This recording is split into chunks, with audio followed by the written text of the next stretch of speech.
Good morning and welcome, Patriot Radio News Hour. I'm Joe Jaquin, CEO of the Patriot Trading Group, and welcome to Hump Day. Yes, this Wednesday. 800-951-0592. allamericangold.com is the website. And, man, we got a lot of things to cover. But first, I got to start out Colorado. The transmitter is down. The stream is up. So we're up. We stream 24/7. We were actually working on the transmitter. And really, actually, we were working on the towers yesterday, not the transmitter per se, when the transmitter started smoking, but we got parts. Our engineer has been working on it. We're hoping, fingers crossed, all those other things, say your prayers, throw the salt over the shoulder. I mean, any of those things. We'll take everything at this point. The transmitter will pop back on here in the next couple of hours. That's my update for now. Like I said, a lot going on. Jason, who runs the ship up there, I feel bad. I do, but it's probably better that Jason's there, not me. He handles these things a lot better. Jason, good morning, man. How's it going? Oh, it's even more than busy today. there's extra stuff to do because when the transmitter is out, there's more phone calls and lots of phone calls coming in. Oh, where's my radio station? I'm so disappointed. And I'm like, well, it's coming back. Be patient with us. We're doing the best we can. So at least people do care, Joe. Oh, yeah. I mean, we've been actively looking for a replacement. Just, like everything else, it's probably it's the most expensive part of the radio station, and we'll get her back up. We'll get her up and running. Jim is working on it, and hopefully here very, very soon it'll be back. But other than that, you can always go to the stream, 1360khnc.com. And listen to us 24 hours a day, 7 days a week. Jason, I don't even know where to start. I will say, you know what, I got to tell you. So, we bowl. And Tuesday night's our bowling night. This season that we're in, yesterday was the 9th week, Jason. We are 0-9. We have yet to win. Yesterday, we started out a house of fire. We won the first game by 7 pins. The second game, it was a battle. We lost by 7 pins. So we're tied going into the last game. We're right there. We're on the cusp. Let's just say we lost by over 100 pins. Oh, no. Yeah. It was bad. I barely broke 100 to tell you how bad it was. It was really, really bad. No amount of CBD in the world can fix bad bowling. I can tell you that right now. It does. I tried it because, believe me, after that, our winless streak continues. But I'll keep you on. Listen, it's not that we're bad. Every team we play, all the other teams, there's 2 teams that have lower handicaps than us. And then everybody else we play, like yesterday, every game we have to give 100 pins to the other team. And so, that's just, yeah. I'm making excuses. How many more weeks of games do you have? There's only a couple weeks left. So we've got to find one. Here's the problem. Next week we play the best team in the league. And the week after that we play the second best team. So it looks like we're going to totally go defeated for the whole year. Yeah, we're like, pretty much like the Diamondbacks baseball team. We can't win crap. So, anyway, there's my bowling story for the day. Yesterday, so I got an email last night because, yesterday I was telling you, hey, listen, we haven't run a budget surplus, trade surplus, since we went off the gold standard. And one of our great listeners said, hey, come on. The Clinton administration, we had some surpluses. And I don't really I call them the fake surpluses because The only reason why that we had the quote unquote surpluses for those years with Clinton was the Social Security trust fund money. That was the peak of the money, because that was right before the boomers started to retire. That was when the most amount of workers were working, and so they were spending hundreds of billions of dollars more. But the way, they just use accounting tricks to pretend that it wasn't happening. So I don't really count it because I don't think, only in the eyes of the federal government was that an actual surplus. Right? If you actually had an audit done, they'd be like, dude, you can't double count. Right? Wait a minute, you're double counting. That's not a lot. But in the government, you can count any way you like. So I don't really count that. But technically, I guess, in the terms of how our government reports, he's correct. The way any of us, put it this way, none of us could run our business or household like that. But again, we're not a government, so I appreciated him throwing that in there. And remember, that was at the time, too. That was like 97 to 01, right, where we had Alan Greenspan. He was the maestro. We were going to pay off the debt by 2010. Of course, pay no attention to, that was also the height of irrational exuberance. That came out, I want to say it was either late 97 or early 1998. And, of course, it took a couple of years. Then the tech bubble crashed. Then 9/11 happened. George Bush did. Remember, George Bush did prescription drugs. And between all of those things and Social Security, right, the deficits just started skyrocketing. The exact opposite of what Alan Greenspan said was going to happen. We'll be back right after the break. 800-951-0592. Joe Jaquin, Jason Walker here on this Wednesday.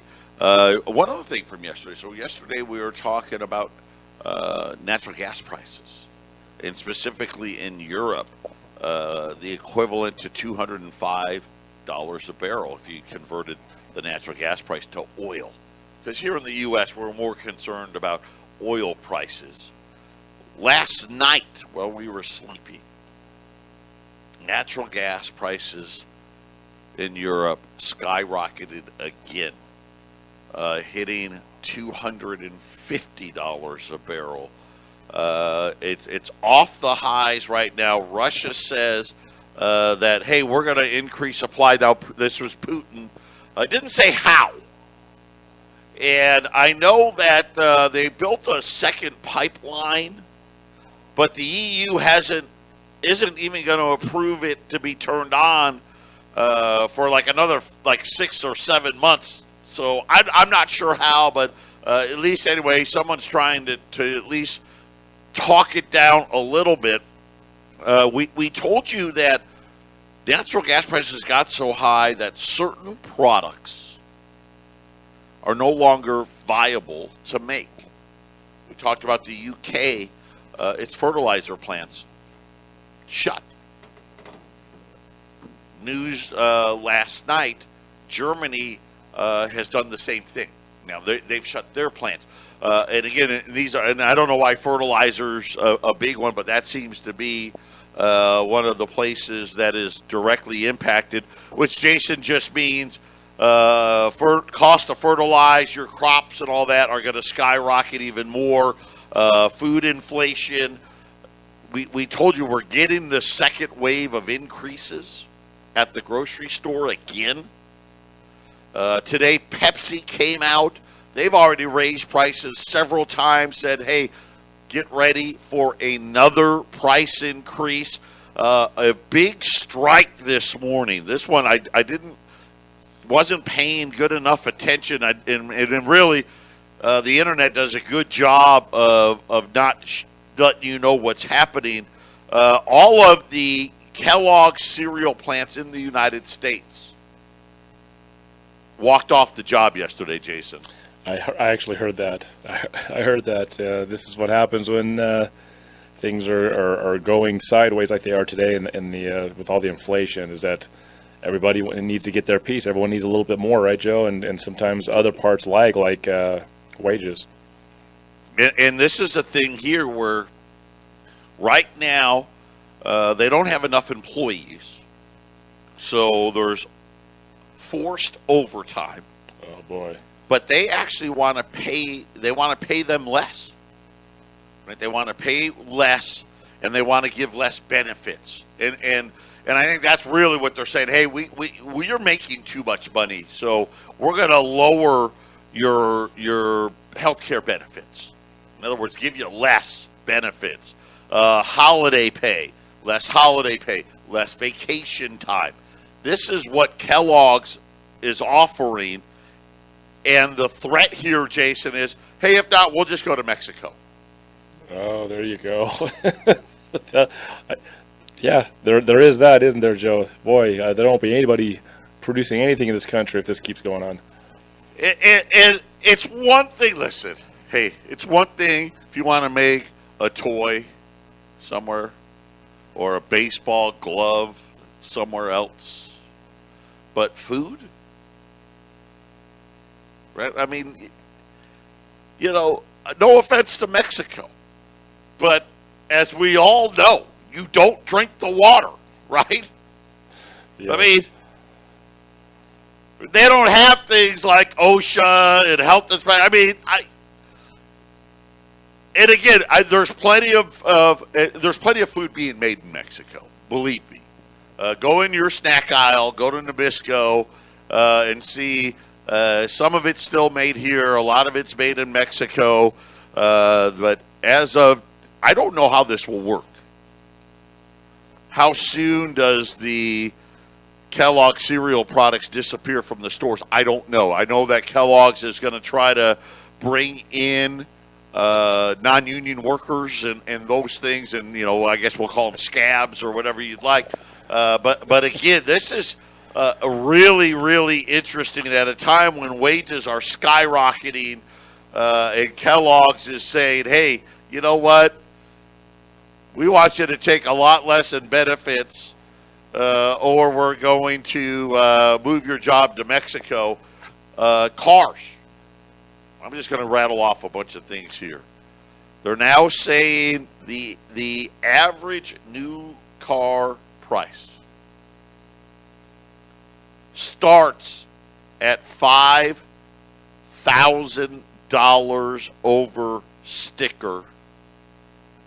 And if you want one of the real popular ones, or the ones maybe with all the bells and whistles, Jason, $10,000 over manufacturer suggested price. Remember, that used to be like you take the manufacturer suggested price and you took $5,000 off. Now you're going to add $5,000 or $10,000 on top, but don't worry, everything's going to be fine. Diapers.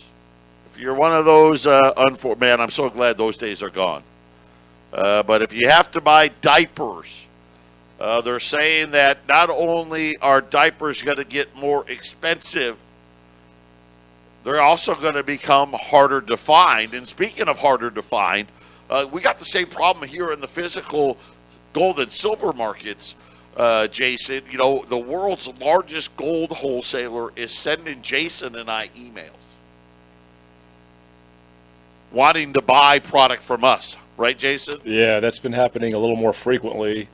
I've been monitoring that more lately because when I joined up with Patriot Trading, I ran the gold and silver office here and the customers, and I just let Joe handle the emails from the distributors and the deals. But recently, Joe's been having me check out the emails, and I could throw my own input in. And yeah, Joe, these hey, we want to buy from you emails seem to be coming in more regularly.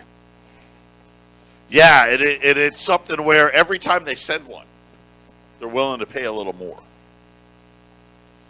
Right? Hey, we'll pay a little more. Of course, that just means premiums are headed up everywhere. I don't have any U.S. mint intel, but the Australian mint released its September numbers just to give you a flavor for what's happening globally. Because remember, gold and silver, we're not there yet. We still got about 4 weeks left before the rallies really start. Because I told you the second the actual tapering starts, that's when you're going to start seeing things start moving. But Australia's Mint said gold products rose 83% in September. Silver products were up 23% in September. And, of course, the problem there is they just couldn't make any more silver. They made, just listen to what they're doing a month in Australia. Just under 1.8 million ounces of silver out of the Perth Mint, which was up almost 7% from the same month in 2020. So now Australia is saying, listen, demand's getting even stronger. And, I don't even know how many people are in Australia. But to think that if they can make almost 2 million ounces a month, you got to know that we could be making 5 or 6 million a month, Jason. Yeah, and the U.S. Mint doesn't seem to be forthright in what exactly they're doing. They give you mintage totals like a couple of years behind because I used to collect coins, and the Silver Eagles were always, 2017, 2018, they're letting us know how many they minted then, but like 2019, 2020, you got to wait. I don't know what takes them so long to get these numbers, Joe, but how many are they minting? Do they have enough silver to mint the full amount of orders that they're getting? Because it seems to me, Joe, they're taking all the orders, but it sure seems to take a long time to get them. And that's really, the funny thing. So now they won't even take orders right now. So we've been on the no order list for like the last 2 weeks. Arlene talked to the Bullion Bank today, and their answer was very simple. We have nothing. That was their answer. We have nothing. That only means two things, Joe. That means two things. Silver. That means they either have somebody's buying it all up and it's going to one source, or they just don't have it and they can't make it. Either one means there's a great deal of stress on it. Yeah. And again, I think anybody that owns a business out there is probably shaking their head, nodding their head. And it may, for us, it's gold and silver, right? For somebody else, it may be glasses, it may be alcohol, it may be a food product, it may be plumbing supplies, it may be some form of lumber or cabinet or whatever it may be. This is it doesn't seem like it's missed a single industry, Jason, where you don't have issues getting product. Yeah, it's inflation, Joe. This inflation makes things topsy-turvy. Things up is down and down is up, right? I mean, it makes things very confusing on what exactly you're supposed to do. The central bank scandal may be growing. So, we told you, we've been talking about Elizabeth Warren. And, of course, my comment is, why is she the only one? Where's everybody? Of course, we're talking about the insider trading scandal at the Fed. Yesterday, Janet Yellen, in an interview with CNBC, was specifically asked about whether or not Jay Powell will be renominated in February. Remember, we speculated several months ago that he wasn't, liberal enough. Because Janet Yellen, AOC, the Biden administration, they really want to expand the Fed's role in climate change, inequality, and any other cause or mission they can think of. Then it seemed to die down a little bit when Janet Yellen kind of hinted that she was going to support Jay Powell.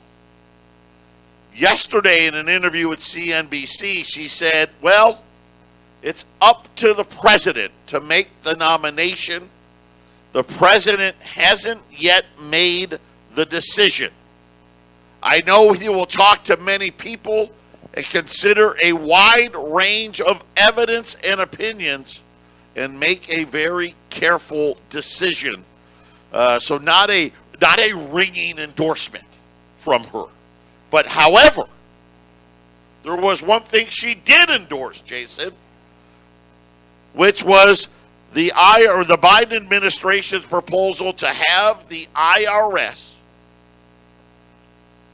receive, or really have the banks be required to report to the IRS on all transactions over $600.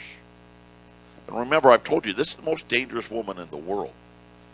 She called the collection of information. This is how she's viewing. Oh, we're just collecting information. And that is routine, she said. Yeah, the collection of information is routine. After taking some heat about the idea that it was widely seen as an unprecedented invasion of privacy, she was like, oh, no. No. We're just collecting more information about taxpayers and bank accounts, including cash flows. See? I.e., really what that just means, you want to invade our privacy.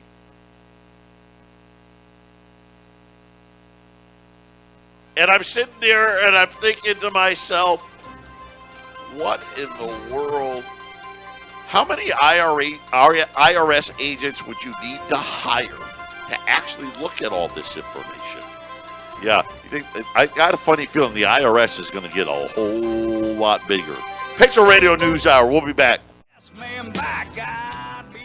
800-951-0592. Janet Yellen, the former head of the central bank, now the Treasury Secretary.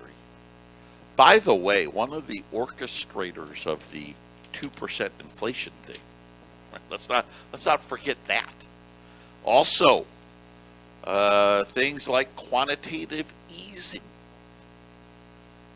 were developed with her and Ben Bernanke. So Janet Yellen, a very dangerous woman. You know, I know Elizabeth Warren called Jay Powell the most dangerous man. But believe me, he pales in comparison to Yellen. And think about what she's saying here about the $600. Think about everything you spend more than $600 on. Paying off paying your credit card bill. For a lot of people, hey, especially now, the power bill is $600. The rent, car payments. You bought a couch. How about you bought, I don't know, season tickets to the Cardinals? Right, the list goes on and on and on. And now she wants it all turned. Of course, she said, well, it's just routine, Jason. It's just a little bit more information than what we're already collecting. So I don't see what the big deal is. Never mind the threats she makes, too. She's sitting there saying, raise the debt ceiling or all hell will break loose. I mean, she's been saying that for that's weeks. Always a threat. Now, and I'm sure some of you have seen the hey, we'll create $1 trillion coin. That thing's back. She's got a lot of threats up her sleeves. Oh, yeah, she's great at them. Now, here's what she said as to why. It's the enormous tax gap. Apparently, we have an enormous tax gap. No, actually, instead of spying on all of us, get rid of all the loopholes for rich people and there will be no gap. I mean, isn't that really the answer? Because let's face it, this doesn't close any gaps. The reason why, why does Bezos and Buffett and Gates and all these, they don't pay crap. As the reason why they need to collect all of this data. Because people can hide things. Listen, if people want to hide things, they will. It's just a few pieces of information and information about individual bank accounts. See, that's all it is. It's nothing at the transaction level that would violate privacy, she said. Really? I think it violates my privacy. How about you, Jason? Absolutely. Everything the government does, and including the Fed, is a violation of privacy. That's all there is now. That's all they do nowadays. They need to know more about us so they can decide What other freedoms are going to steal? She goes on to say the collecting of this information would help the Treasury Department determine which high-income, wealthy individuals may be concealing transactions in income. What in the hell are you talking about? I think she's talking about like football players and celebrities, Joe. That they make sure that all those really, because the average person that they think of those as wealthy people, but the Trumps and the Robert Kiyosaki's, these guys have learned how to operate on a debt money system. The more debt you can process, the more debt you can handle, the richer you can become by running in a debt money system. But the average guy like you and I, Joe, it's hard for us to be at those levels. I guess my point being, how many of us are running around trying to hide things from the government at $600? Well, Joe, I'll say this. Joe. And they're using the word high-income, wealthy individuals. High-income, wealthy individuals, $600 to them is like 6 cents to us. Right. I'll say this, Joe. When I was delivering pizzas for years, I never claimed my tips. Anything I could do to lighten my burden, I'm telling you. But so they want all that too, Joe. They got to make sure. Don't admit to this stuff on the air, Jason. Oh, that's more than 10 years ago. So I'm beyond the. You're going to be okay. Yeah, you probably didn't get that many tips anyway. I saw what you looked like back then. Oh boy. Yeah, I've seen the pictures. That's just the way it works. With this cashless money system we're moving towards, Joe, you can't do that. I mean, I haven't delivered pizzas in like 8 or 9 years, but I have noticed the people that have talked about delivering pizzas. You can't get away with that anymore. They have systems in place. Everything is detailed and written down and logged in and now cash and gold and silver and things like that. They want to know everything, Joe. They want to know everything. Well, and again, I guess this is the holdover piece because I'm sure that this is, again, throw this out there now as a distraction, right? And get a handful of Republicans to get up in arms. Crazy right-wingers like you and I will bring it out to light. But again, when we eventually get to that digital currency, it's going to save us from everything, all the evil doers, right, all of these things. And they're proposing all of the reasons why they want to spy on us. Well, we're trying to catch bad guys. In this case, for the left, who are the bad guys? Well, the high-income earner guys are bad. Listen, I know a lot of wealthy people, and they're just like you and I. They don't want to pay 1 cent more than they have to. The difference is wealthy people hire really good tax accountants. It's like Donald Trump and his taxes. I almost laugh at that nonsense. Like Donald Trump filled out his own taxes. Give me a break. Right? They hired a firm whose job it is to know the tax codes. And, it's ridiculous. Even me, who does their own taxes? It's impossible to do. And at the income level of Donald Trump, you're going to know all the ins and outs, all the loopholes, all that stuff. Well, Donald Trump doesn't probably know any of them. But he has guys that do. His tax lawyers do. Yep.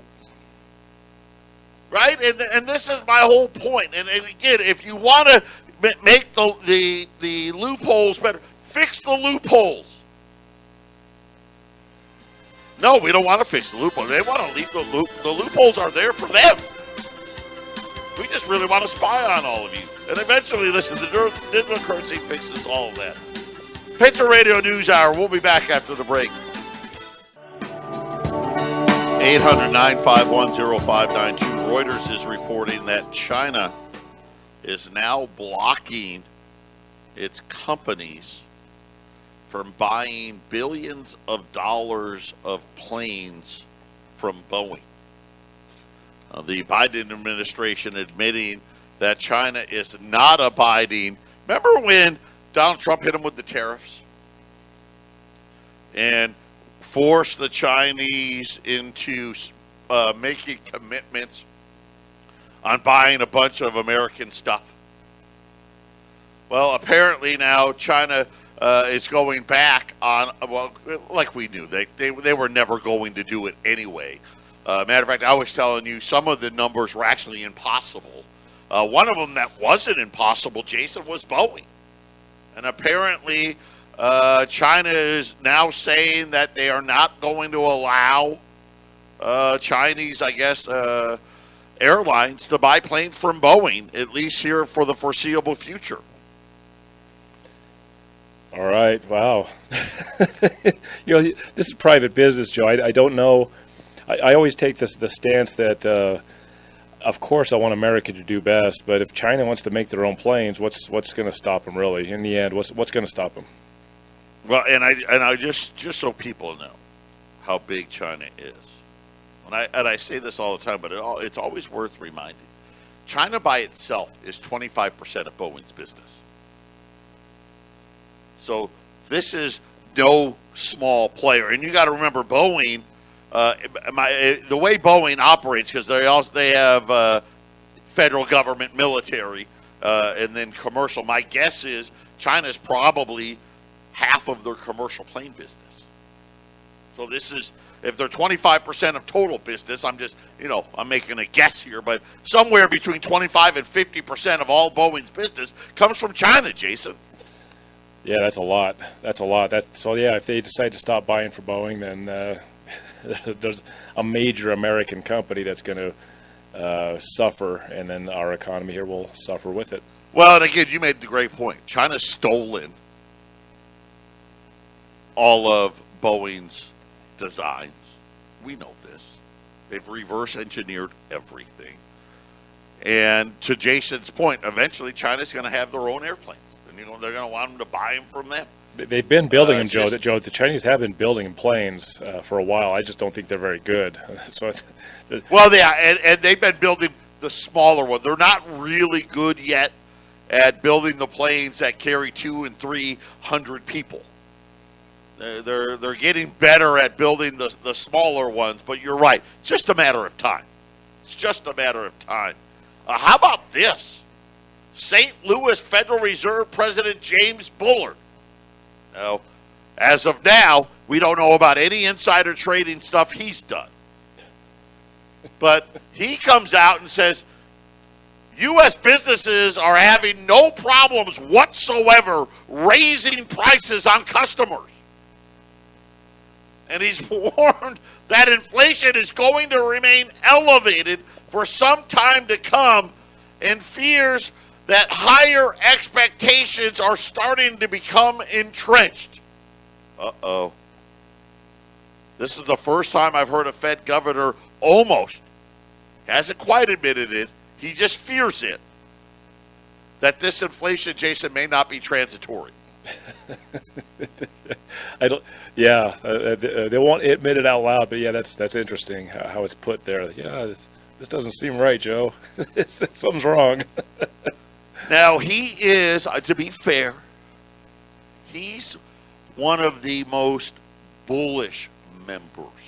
So, remember that little chart I told you they put the little dots on the chart? He's admitted that on his chart, he had 2 dots in 2022. That means he wants to raise rates twice in 2022. And I'm going to tell you right now, I think the first time you see gold rise is as soon as the taper starts here, when they actually physically stop buying less. They won't raise rates. I don't think they'll raise them at all, but they won't even consider raising rates until they've gotten tapered down to 0. But you want to see gold really take off, it'll take off when if they actually do, Jason, start to raise rates. If the inflation goes from 5.3 to 5.2, let's say, for September, I don't think they taper, Joe. That's what I see. And I don't, they'll just keep saying that things are getting better because what was it, 5.4 for a couple of months, and then it finally came out, I think in August, 5.3. And the whole transitory storyline seems to make sense if they can fudge the numbers and make 5.2 or 5% inflation for September. I mean, right? Could you imagine if they got 4.9? Right, they'll be like, oh, see, they'd probably throw themselves a party. See, and then they could push it down the road a little more, Joe. I think that's their goal, Joe. Look! Hey, by the way, the Dow was up 400 points yesterday. Actually, I guess it only finished up 300 points, but it was up 400 or 500 earlier in the day. Down another 300 points. We did get ADP jobs, and it was a good number. Now, ADP is private sector, and their numbers have been pretty low the last couple of jobs reports. This was, again, for the month of September, 568,000 jobs. They were expecting about 425,000, so that was better than expected. But these guys aren't very accurate with the government number. So tomorrow we'll get jobless claims, and I'm wondering how all these COVID layoffs. I don't know that these people are eligible for unemployment because there's been thousands of them. A lot of them are quitting, Joe, and if they quit, they don't get on those numbers. And I don't know if even if they get fired, if they get the number. There's some debate about that. But we'll get jobless claims tomorrow, and then the government's jobs on Friday. Patriot Radio News Hour, final segment coming up. 800-951-0592, final segment on this Wednesday. No specials today whatsoever. The gold markets and the silver markets, supply constraints once again piling up here in the marketplace. Things are well, Jason, just simply put, getting a lot worse before they get better, at least on the supply side of things. We'll continue to monitor everything that's happening out there in the marketplace. But as of right now, supplies, and it doesn't matter what you're looking for. Old gold, new gold, gold eagles, junk, bars, you name it, Jason. If it's got gold or silver on it, it's selling. Right, and at these prices, which are far below where they should be, I think there's a ton of big players that are just buying huge. Anytime I hear that the U.S. Mint has no ability to sell Silver Eagles, it always just sounds to me, Joe, like some big player out there is just buying every single thing that's. Well, and that's more than likely, right? They placed a massive order that is essentially preventing anybody else from getting any supply until those orders are filled, and this is how it works. And I think you really hit the nail on the head, which is. People with a lot more money than most of us out there are making some really big bets, about where the price of oil or the price of gold or the price of silver or any other commodity is going to be. We talked about someone's making massive bets about $200 oil. People are definitely making massive bets about where they think the price of gold is going to be. And obviously they don't think it's going lower because they wouldn't be buying it if they thought it was going lower. How about this? Poland announced. Poland, remember, they're the newest of the, hey, we're buying gold. They're going to buy 100 metric tons of gold again next year, Jason. So the gold buying by the central banks seemingly continued unabated here as well. Yeah, most rich people didn't get rich on accident, Joe. And if we can't get Silver Eagles because some big guys are buying them all up, and then the gold market is getting tighter and it's hard to buy product, that means those rich guys, they're looking at these markets, Joe. They're seeing what's going on, and they get freaked out just like the small guy, and they're buying up safety, Joe. That's what they're doing. And that's really what gold is. Really, when you think about, we call it insurance. Safety is another great word for it. It hedges you against the dollar. And, we look at all the lengths our government's going to. Now they got to spy on everybody. They got to do all these other things to try to have some semblance of prosperity here in America today. And really, when you start seeing these ridiculous policies play out, you know something's up. And we've got the weakest president the country has seen in, 40, 50 years, going all the way back to Jimmy Carter. I think it's a really dangerous time. It's a really dangerous time for the American public. I think the Federal Reserve is under an immense amount of pressure. The latest scandal doesn't help at all. And is that going to be enough? Because if we don't get listen, I want to keep Jay Powell. Not because he's good. He's horrible. But he's just going to be a whole lot better than who the Democrats replace him with. And I'm concerned again, his term may be up as well. God bless everybody.